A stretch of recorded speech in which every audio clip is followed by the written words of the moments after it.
बिस्मिल्लाहिर्रहमानिर्रहीम। Rabbi ज़िदनी इल्मा। Public administration का आज जो टॉपिक हम पढ़ेंगे वो है ह्यूमन रिलेशंस स्कूल। ये जो व्यू पॉइंट है अबाउट द ऑर्गेनाइजेशन उसको हमने आज डिटेल में पढ़ना है और ये हमारा लेक्चर नंबर 8 है। हार्वर्ड अकेडमी के प्लेटफॉर्म से आप मुख्तलिफ वन पेपर और डिटेल्ड आप एग्ज़ाम ऑनलाइन तैयारी कर सकते हैं और इस कोर्स को भी आप www.harvardacademy.com या फिर आप व्हाट्सएप पे कांटेक्ट करके डिटेल ले सकते हैं। तो आज हमने सिस्टम स्कूल्स के बारे में बात करनी है कि ये एक ऑर्गेनाइजेशन को कैसे डिफ़ाइन करते हैं। तो ओवरऑल अगर आपको मैं एक समरी में बताऊं तो सिस्टम स्कूल जो है ये आपको एक पूरे एक सिस्टम का मैकेनिज़्म के हिसाब से एक ऑर्गेनाइजेशन को उसका पार्ट समझते हैं। अब अगर थोड़ा सा मैं आपको डिटेल में इसके ऊपर बताऊं कि सिस्टम स्कूल्स है क्या कि ये जो इसके जो थिंकर्स हैं वो ये कहते हैं कि जो भी एक ऑर्गेनाइजेशन होती है एक होल सिस्टम का हिस्सा होती है, यानी कि एक होल सिस्टम का सब सिस्टम होती है। अब थोड़ा सा आप अगर देखें कि गवर्नमेंट ऑफ पाकिस्तान ये एक पूरा सिस्टम है, नेटवर्क है, वर्किंग कर रहा है और मैकेनिज़्म है। अब उसमें हेल्थ डिपार्टमेंट देख लें या हेल्थ का एक कोई इदारा देख लें, लेट्स सपोज एक हॉस्पिटल देख लें, यूनिट है वो किसी एक सिटी का गवर्नमेंट का कोई हॉस्पिटल देख लें तो वो एक ऑर्गेनाइजेशन के तौर पर फंक्शन कर रहा होगा। इसी तरीके से आप एजुकेशन का देख लें तो एजुकेशन का पूरा एक सिस्टम है, लेकिन ये ओवरऑल गवर्नमेंट के सिस्टम का हिस्सा है। तो एजुकेशन में भी आगे चल के हमारे पास मुख्तलिफ ऑर्गेनाइजेशन होती हैं यूनिवर्सिटी लेवल पे। तो यूनिवर्सिटी जो है ये एक इकाई बन जाती है, लेकिन इटसेल्फ ये फंक्शन कर रही होती है एक ऑर्गेनाइजेशन के तौर पर।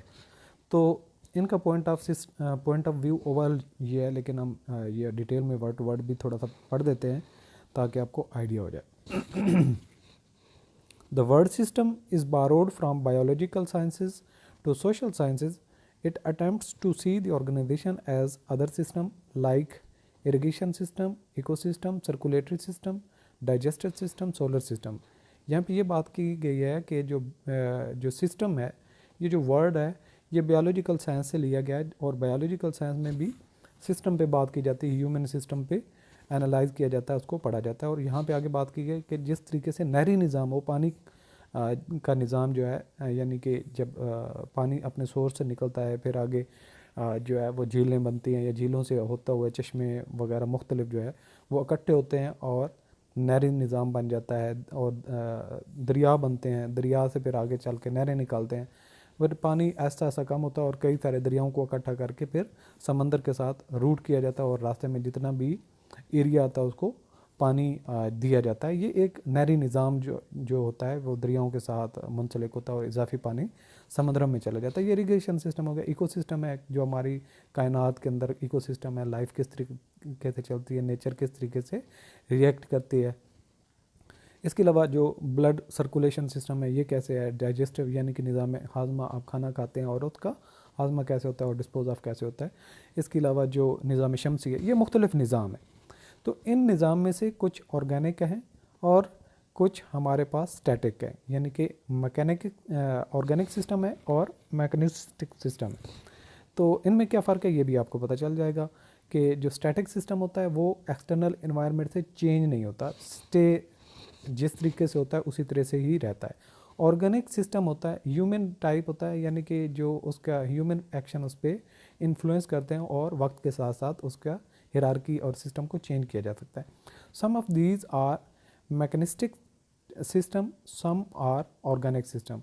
The mechanistic system is static, यानी स्टैटिक का मतलब स्टे कर रहा है, वो चेंज नहीं होता। These do not change with outside the system. Organic system are not static. Organic system responds to external environment, के माहौल के साथ साथ या उसके जो एक्सटर्नल फैक्टर्स हैं उनके हिसाब से चेंज होता रहता है। There are two basic components of system theory. इसके दो कंपोनेंट्स हैं सिस्टम थ्योरी जिसको हम लेके चल रहे हैं। System school views organization as unified, यानी कि जो सिस्टम स्कूल व्यू है वो ऑर्गेनाइजेशन को एक इकाई मानते हैं और ऑर्गेनाइजेशन को वो कहते हैं कि वो ये यूनिफाइड है, यानी कि एक तो यूनिट भी है, दूसरे नंबर पे यूनाइटेड भी है, यूनिफाइड है, यानी कि एक इसको इकाई को पढ़ेंगे तो इसका जो सिस्टम है वो दूसरे का हिस्सा बन जाता है। इसके अलावा ये पर्पसफुल भी है ये ऑर्गेनाइजेशन जो होगी, यानी कि जो होल पर्पज़ है उस पर्पज़ का कुछ हिस्सा इसके हिस्से में आता है और ये भी अपना हिस्सा पूरा करता है। Compose of inter related parts, और इसके आपस में इंटर रिलेटेड पार्ट्स हैं, यानी कि अगर यूनिवर्सिटी का सिस्टम कहें तो उसमें कॉलेजेस भी नीचे आ जाएंगे और स्कूल भी हैं, यानी कि उसके सब पार्ट्स भी हैं और इंटर रिलेटेड पार्ट्स हैं उसके।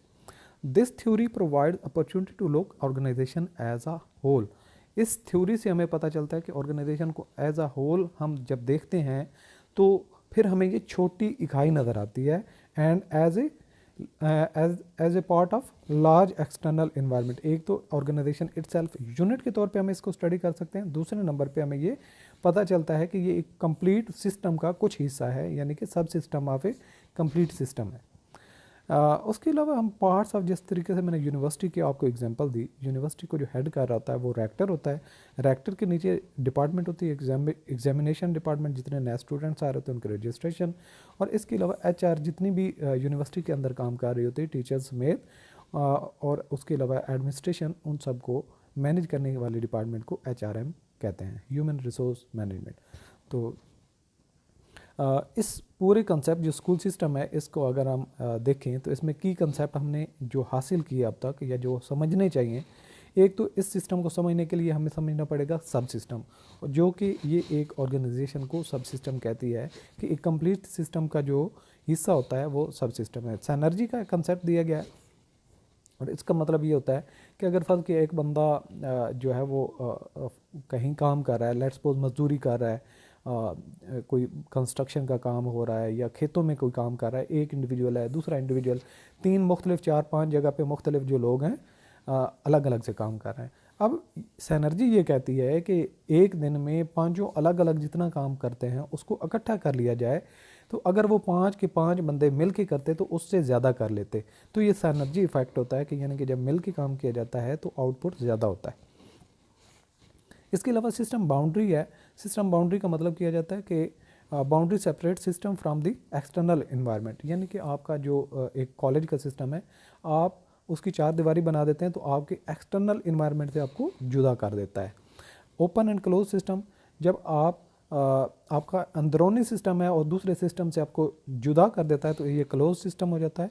जब एज अ होल पार्ट के साथ आप लिंक होते हैं और उसके साथ ही एक्शन और रिएक्शन होते हैं तो उसको ओपन सिस्टम कहते हैं। इसके बाद फीडबैक होता है कि जब आप कोई एक्शन करते हैं तो उसके बाद जो रिसीवर होता है वो आपको उसके बारे में, परफॉर्मेंस के बारे में बताता है या उसके ऊपर कुछ ना कोई रिमार्क्स देता है, तो उसको फीडबैक कहते हैं, यानी कि return of information to the organisation.